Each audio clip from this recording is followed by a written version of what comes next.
Le relief et les conditions climatiques augmentent le risque d'érosion des sols. Les pentes importantes, associées à des pluies tropicales intenses, peuvent entraîner un ruissellement excessif et une perte de fertilité des parcelles si l'irrigation est mal maîtrisée.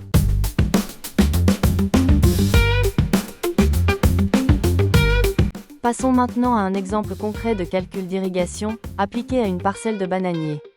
Nous considérons une surface d'1 hectare, cultivée en banane, sur un sol argileux, en période de carême, avec un système d'irrigation goutte à goutte.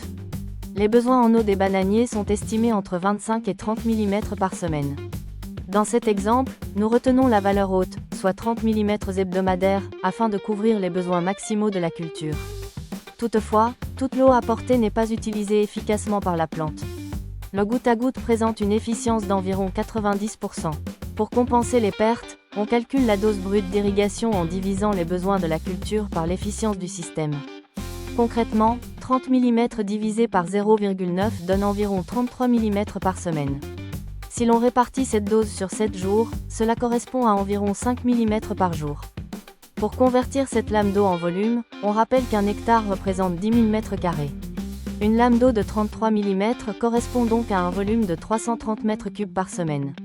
Si l'on choisit d'irriguer 3 fois par semaine, chaque irrigation devra apporter environ 110 m3 d'eau.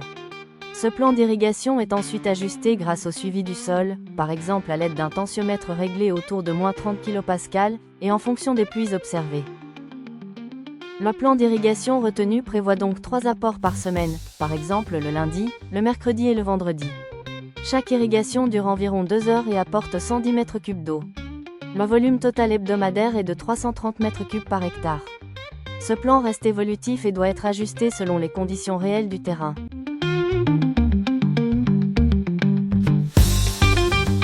Dans cet atelier, nous allons apprendre à adapter l'irrigation aux conditions de votre parcelle.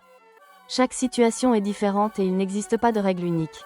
Si l'eau est limitée, il faut d'abord irriguer les cultures ou les périodes les plus importantes, et utiliser des techniques simples comme le paillage pour conserver l'humidité du sol.